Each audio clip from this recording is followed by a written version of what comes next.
Hey, my name is PolishLynx and welcome to another episode of the lovely Katawa Shoujo. I mean, Lilly's route, right? But we've got the good end. We need to trigger the supposed neutral end now. And to do that, of course, we are not going to play from the very beginning because apparently it's dependent on one choice. On one choice, just like with Shizune route. So we'll just find that choice in the save files. There are a million of them.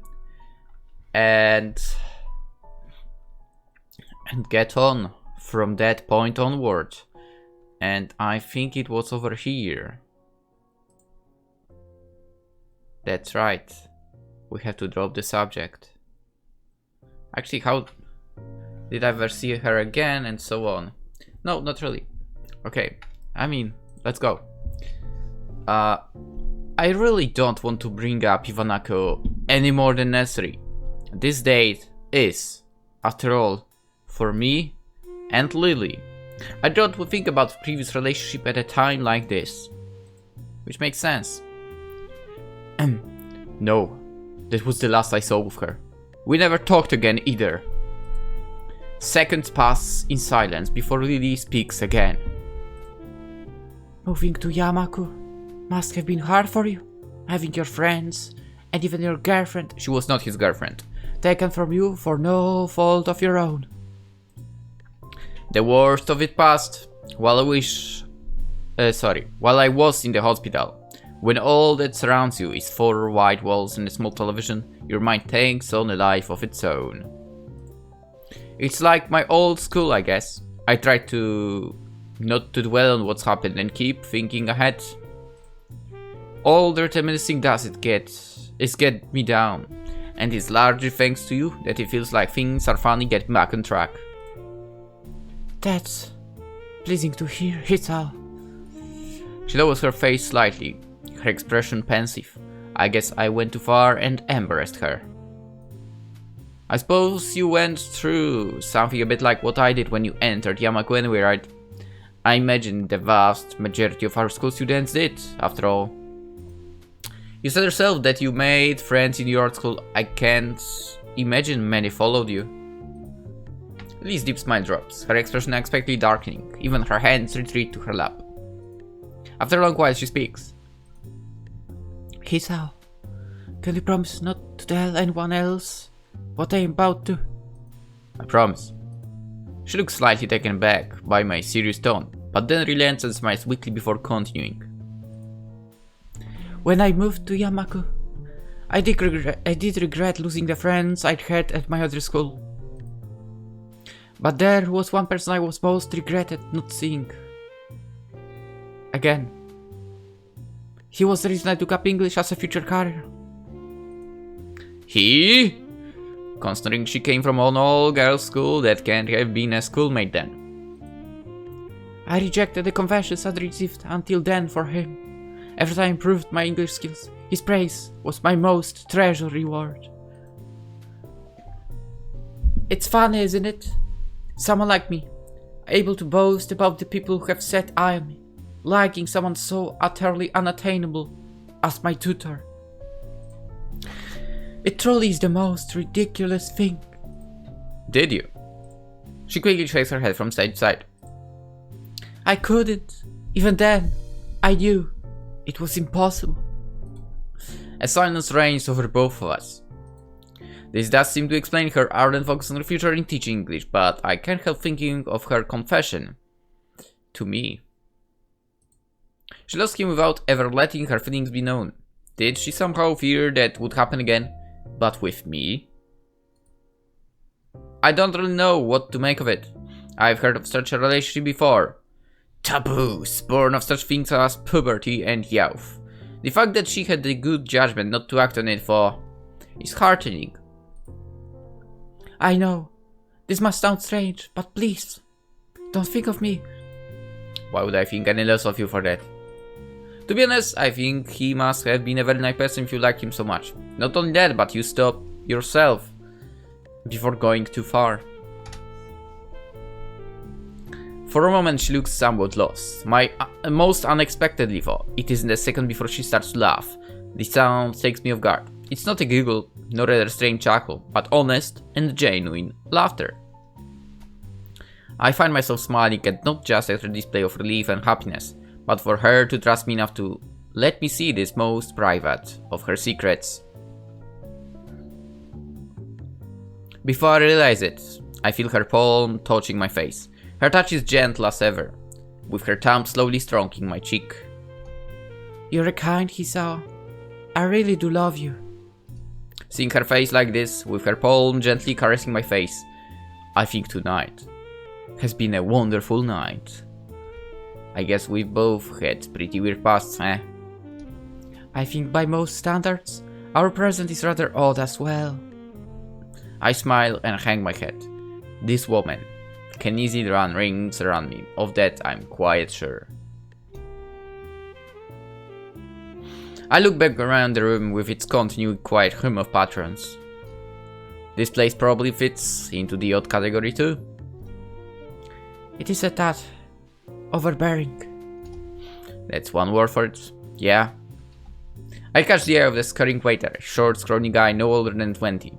He kind of reminds me of Kenji, for unlike him, the waiter isn't dressed for winter during midsummer. After a hard bow and an offer to remove our plates, Lilly asks for the bill politely and softly. With expert coordination, he maneuvers around the tables, our plates in hand, to retrieve our bill. In no time he reappears through the doors, smartly handing our bill to Lilly, who promptly hands it to me, causing him to raise an eyebrow. As I read a small computer-printed leaflet, the cost is considerably more than I expected. Hisao? Oh, I quickly stammer out the amount to which Lilly merely nods and reaches for her purse. Giving her card to the waiter, he disappears once again. That was a disproportionately large amount of money. The statement seems to make Lilly slightly uncomfortable. My family leaves more than enough for my education. The same goes for my sister, for she dislikes being reminded of that fact.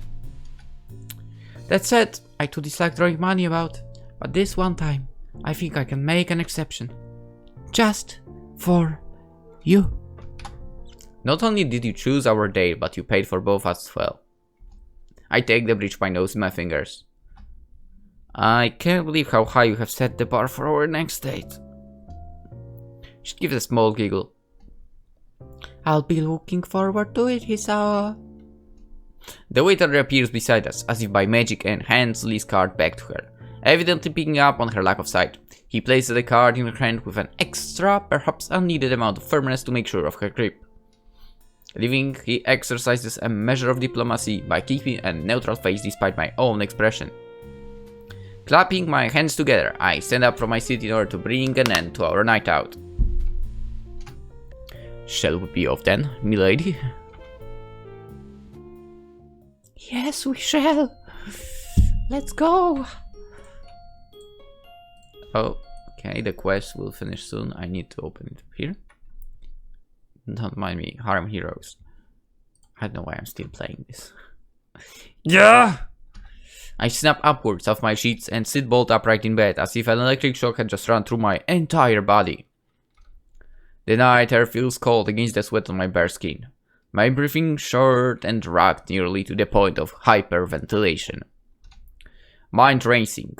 I bring my hand to my head in an attempt to soothe my body's panicked state. It takes me a number of seconds to realize my hand is shaking violently. Even as I press it against my face. More seconds pass in complete silence, my desperate attempts to subdue my body mind slowly, thankfully, working.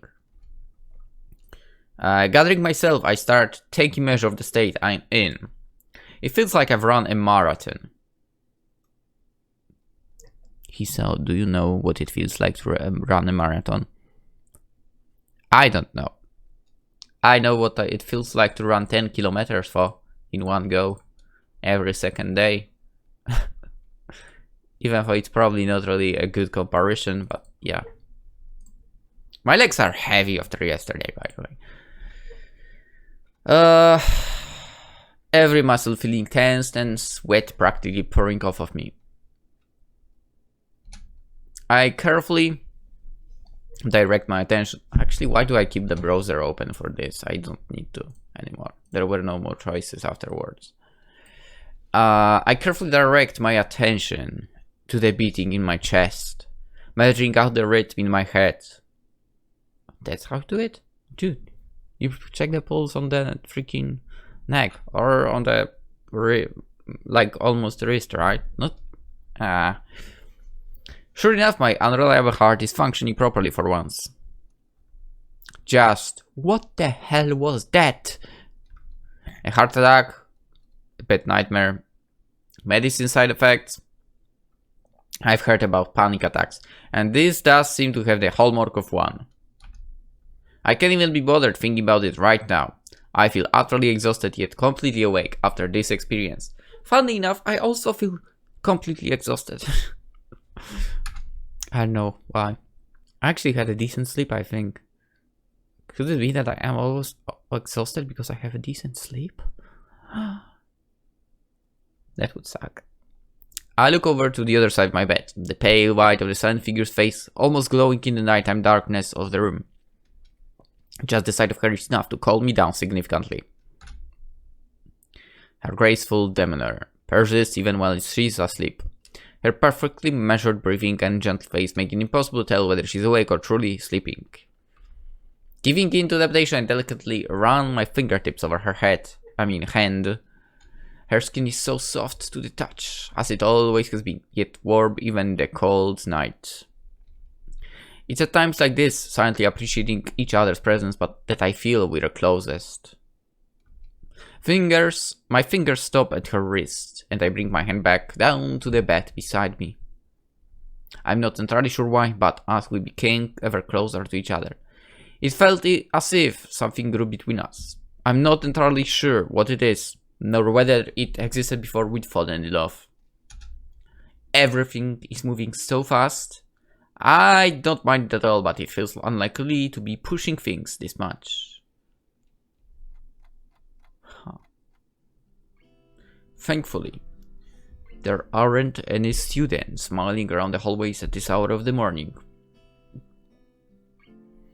Lest I be interrogated on why I'm carrying 2 plates of breakfast to my room while dressed in an obviously hastily donned uniform.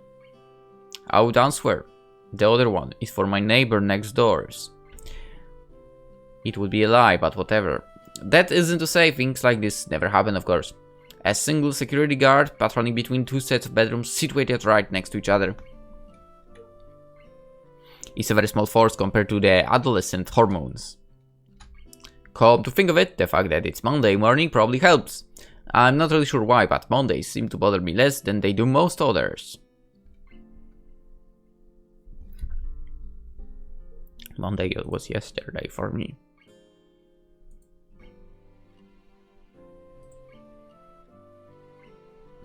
That doesn't matter, but whatever.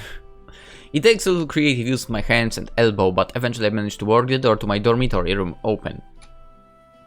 Stepping inside, I see Lily just getting up from the bed and tiredly rubbing her eyes. She looks a mess, just like most other times I've seen her soon after she wakes.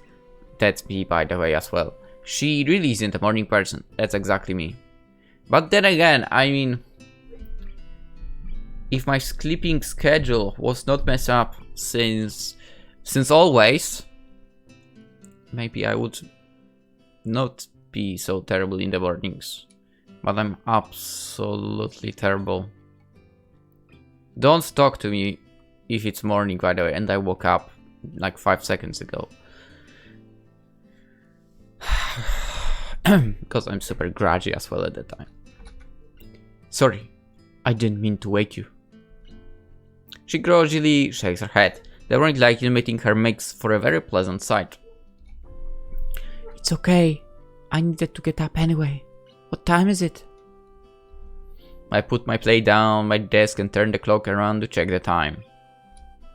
Still early. Don't worry, there's plenty of time left before school. Huh.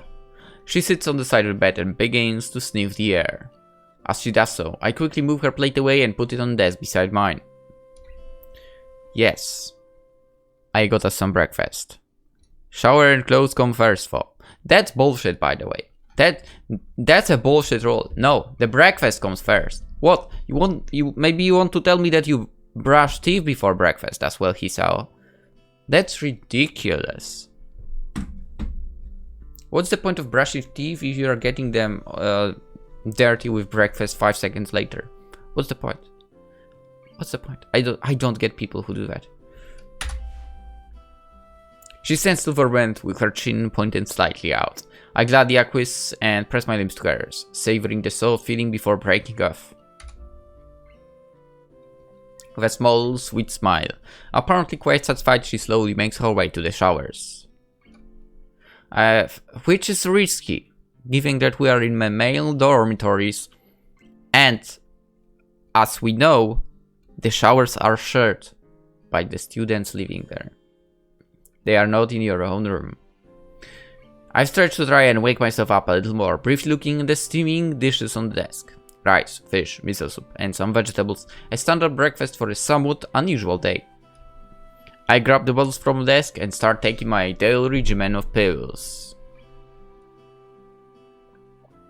Oh, I forgot. I actually forgot to take the calcium pills today. Calcium? Whatever. For the bones. I mean, if you run, and especially on hard ground, I would say that's kinda needed. Sometimes I wonder what these things are even good for, given all the troubles I've had since the initial accident. I can't even say that it doesn't hurt to take them, considering the side effects so far. Well, whatever! Doctor's orders are that I have to take them, and rationality suggests that I'd be well served to trust his judgment over mine. It doesn't take long for the noise of the shower to cease, a quick one apparently being fine for Lilly given the circumstances. Emerging from the bathroom, she looks significantly more awake, having had the chance to collect herself. Without a word, I gently take her hand in mine and guide her to my desk. Considering I don't have a table in my room as she does, it will have to do. Thank you, Hisao. What did you prepare for breakfast? Food? This would be my answer in the morning. Just rice and some vegetables. Something fast. Her face lights up at the revelation. That's quite a breakfast. Is it normal for you? No, she's just being nice. I have little doubt, considering her past, that this is the exactly high-class meal by her standards. Breakfast is the most important meal of the day. That's why I ate dinner for breakfast. Yeah, I mean, you know, just because we're students doesn't mean we can take it lightly. That's my belief anyway. From what others I've talked to have said, I might be in the minority. I take a seat on the side of my bed and begin eating together with Lee. Her chopsticks lightly tapping out the outlines of the vegetables, just as I noticed her do during our date. This is quite nice, Hisao. I had no idea you could cook this well. This time she's much more genuine, I can tell that much. That said, cooking really isn't anything special at all. After a bit of practice, please do make a simple dish. Correct. Most of the credit goes to the modern technology. Still, after years of cooking for myself, I should hope so. I got bored of eating instant noodles and ordering pizza every time my parents were both working, so I taught myself how to make a few meals. I'm still trying to get the knack of it for. I mean, this is basically my story. How I started to know more or less how to cook. Almost. I mean, again, we were living with my father's parents in a, like, kinda big house. You know, basically for two families, it was okay. And I was technically eating at, you know, my grandmother's cooking, but I didn't like it, and I just straight up said, yeah, I don't like it, I will do it something myself. Sorry, and yeah. It was a good decision though, because I really didn't like that cooking. You'll make a good wife someday, Hisao. Thank you. I take a grain of rice and place it onto my thumb, before carefully taking aim and giving it a good flick. Lily jumps a little as it hits her cheek right on the target. I can't help chuckling at her expense as she lowers her brow and tries her best to assume a harsh and serious expression. Oh, that's right. What is it? Did you have any problem sleeping last night? You seemed restless. So she was awake back then, or at least partly so. Whether it was my heart or a nightmare caused by the side effects of my medicine. The last thing I want is for her to be worrying about me even more. Even before my relationship with Lily, I'd felt my body was a drag on everything I did. My body's burden is my burden alone. So as long as I'm with her, I'll continue to act as normally as possible. No, not particularly. Is that so? That's good then. Luckily, she seems to take me at my word. Or so you think. Come to think of it, there was something else I wanted to ask. Oh? How should I put it? When you dream, do you see people and objects? Yeah, of course. Oh. I feel bored and a little sheepish for that slip of the tongue. However, earnest it may be, he looks unperturbed for. But you don't taste, feel, nor smell things. I moved once but find myself stuck before thinking about it. The more I moved over time, more I realized that her hypothesis is correct. Yeah, that's true, I guess. I never looked at it that way. I understand that you do. For the most part, I only hear in dreams, but yes, sometimes I touch and smell things as well. I'm just asking since Akira found it very strange that I did when I brought it up with her. If you don't either, then maybe it's due to my blindness. That would probably make sense.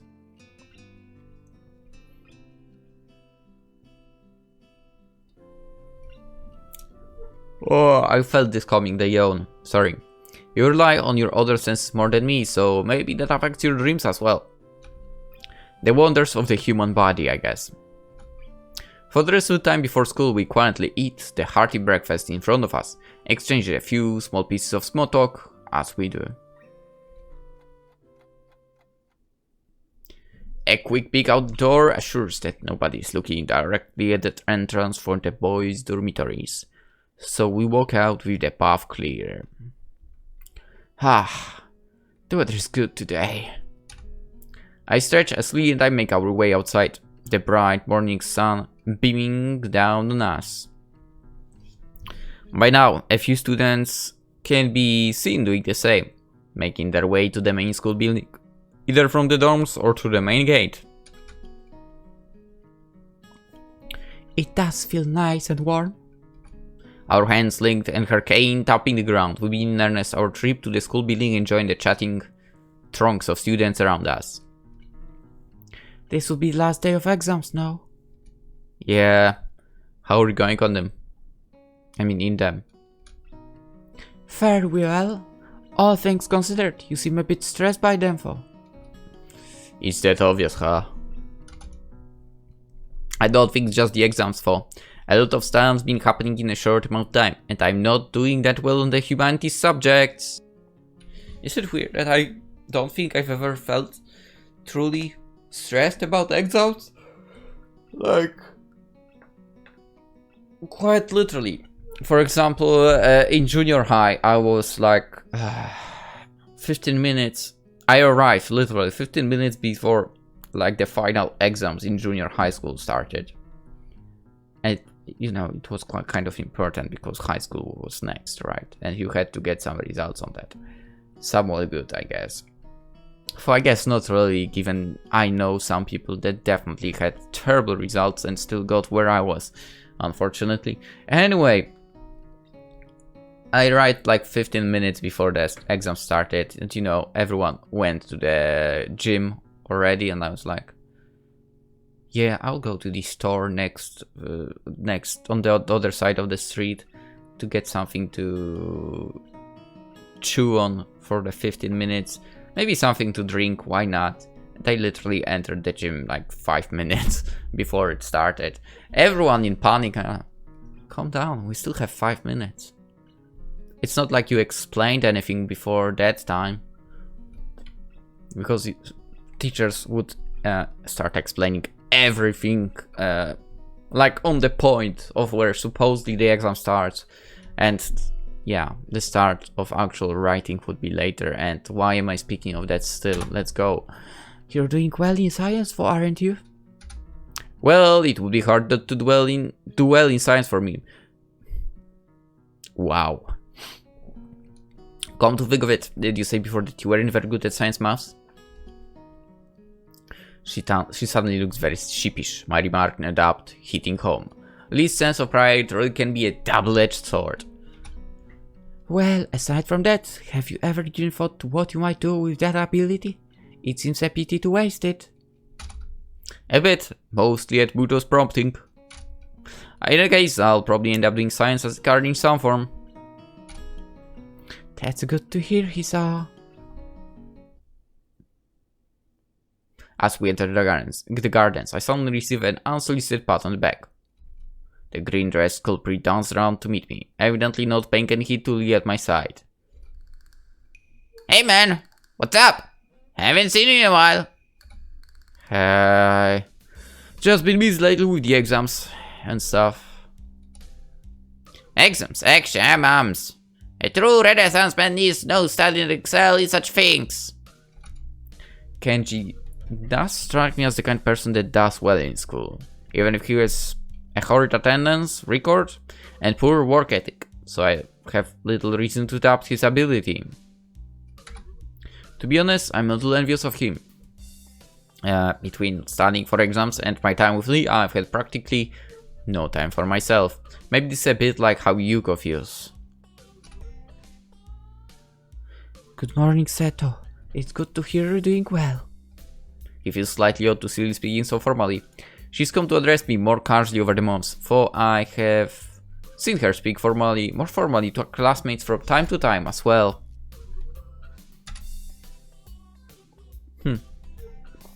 Some people never change, and that's gold tea, damn it, I guess. Not that I would say her calm and polite manner is a bad thing.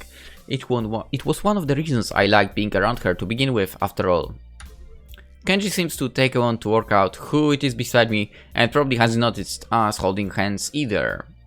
I wonder if those glasses of his actually do anything. Oh, hey Lilly, good luck with your exams too. I'll see you after school then, man. The slight edge to his voice makes me think those words are meant to be an imperative rather than a casual farewell. I guess I'll have to smooth things over later. Sure, see ya. Oh, this is the event that was kinda... not good. Kenji nods curtly. He moves to pass us by us, but he's too busy glaring in Lily's general direction to take notice of her cane. Before I can try to react and save the situation, Kenji trips and reflexively reaches out for a handhold. Unfortunately, said handhold turns out to be Lily's arm. How do you do that though? Why would you? In order to do so, you need to go to the side, right? If you trip, I don't know. My hands would always go for, you know, for the impact with the ground. Okay. Whoa! Both fall to the ground in a sprawling heap, with me left feeling rather helpless. Oh damn. Are you okay? Kenji quickly rises back up, seemingly unfazed by the accident. No problem, man, no problem. It's nothing my body can take much worse abuse. Lily lies face down on the grass. She doesn't look hurt by the incident, more startled than anything. I move close to offer her my help.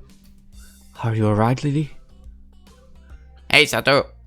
Kenji offers her a hand, tentatively touching hers to let her know what he's doing.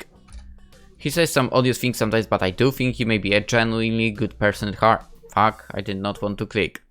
At heart, I imagine he feels pretty bad about this. To his surprise and mindful, Lily pounds on the ground with her fist without warning. Damn it! Kenji freezes, entirely caught by surprise at her outburst. I'm just as shocked. She never acted like this before, not even around Shizune. Seemingly only now remembering there are people around her. Lily slowly climbs to her feet. Her face as she does so makes me retreat a little.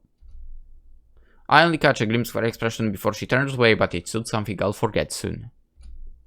She showed plenty of annoyance during her class with Shizune, but this flash of anger was something else. There is no way this is just about this petty incident.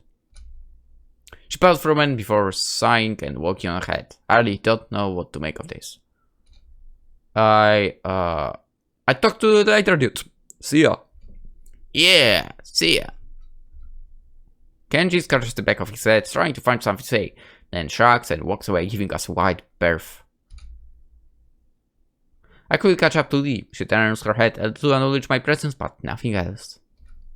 I should probably scold her for lashing out like that. Not really. I mean, it's not like she lashed out on someone. But I also don't want to get into a shouting match with her. She's still very obviously annoyed. In the end, I keep my mouth shut and wait for her to cool off. After quite walking in, we eventually reach the top of the 3rd floor stairs and the junction where we part every day. I turn to Lily before she leaves. While I do like the comfortable and warm silences we usually share, this was anything but, and I don't want to leave things like this. You seem quieter than usual recently. Is anything wrong? She shakes her head almost automatically, as if to dispel any notion that I need to worry about her. It's just that the exams take you their toll. I'll be fine. I don't think that's the reason. I very nearly say so, but decide against it. There is no point trying to draw it out of her if she doesn't want to tell me, especially when she's in a full mood like this. If you're sure, I'll see you later then. As I turn down the hall to go to my classroom, Lee's soft voice rings out from behind me. I'm about to sneeze. Sorry. Hisao, Yeah? I'm sorry. With that, Lee makes off down the hallway to her own classroom, her hands skating along the metal railings. I stand still and watch her until she turns into her classroom and out of sight before going to my own class with a fair measure of reluctance. As usual, I'm early. Muto is fiddling with folders and papers on the desk as he prepares for the day while a handful of students mill about chatting away. While my feelings about Lily haven't dissipated, far from it, her mention of my exam performance did remind that I have my own life's journey to attend to. After thinking about it, I have realized that I do genuinely want to pursue science in some form as a career, rather than it simply being the path of the least resistance. I mean, I kind of regret not following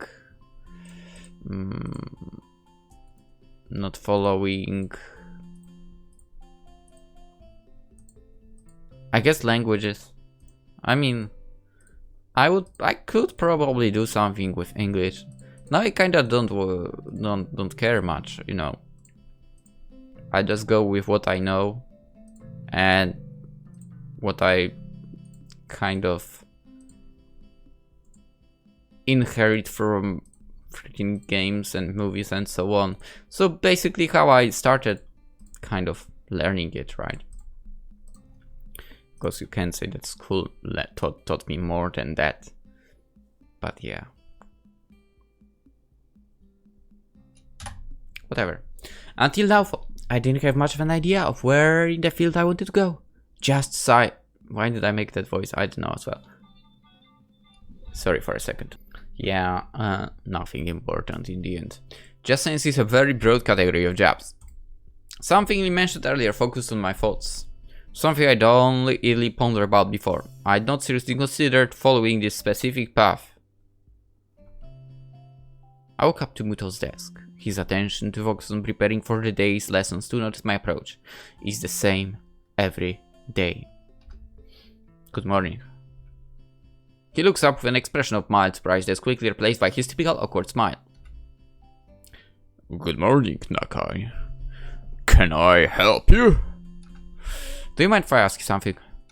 He looks down at his messy pile of books on the desk, before putting down the papers in his hand and standing up with some difficulty to properly addressed me. That's what I'm here for, after all. Ask away.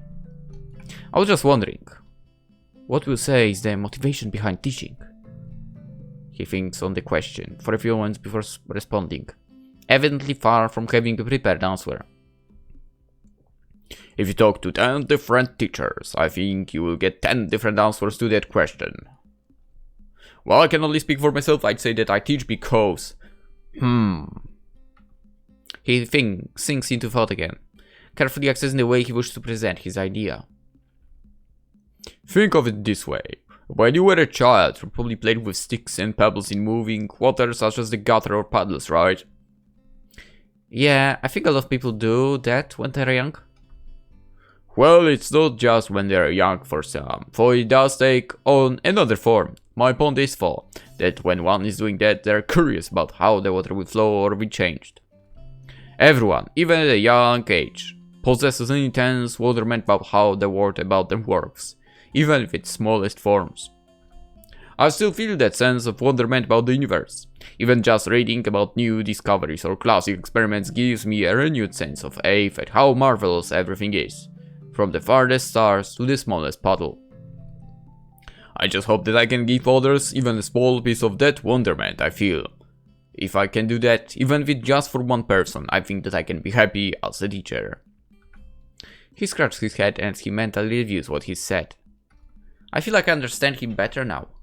Even if he's awkward around others, he does have a genuine want to be around them and offer them a piece of himself that he values.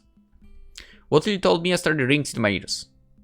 I think you get on well with others. She always did say I was unusually curious.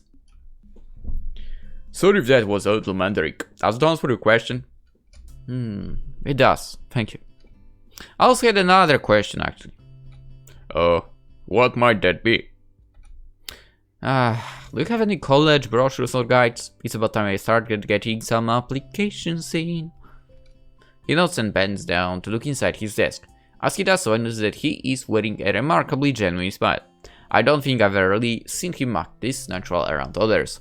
And now that I think about it, that he mentioned the universities and so on and application. The one reason I also did not study languages is because it was not offered in the university I wanted to go to. That was the problem. Unlucky! Perhaps this isn't Muto, the teacher, but rather Muto, the person. Here, if you need more, feel free to ask. He hands me about half a dozen brochures and booklets of various colors and sizes, which I take eagerly. Yes, it will be this information which I'll use to forge my own future. I think now, after all this time and all these trials, I can finally start to see the big picture of my life ahead of me. My body may be like this, but my mind is still very much able. Thank you. And with that being said, let's end the episode here. We'll of course continue tomorrow. Hope you enjoyed. Hope you have a wonderful day. And we'll see what the neutral ending looks like soon. Bye bye.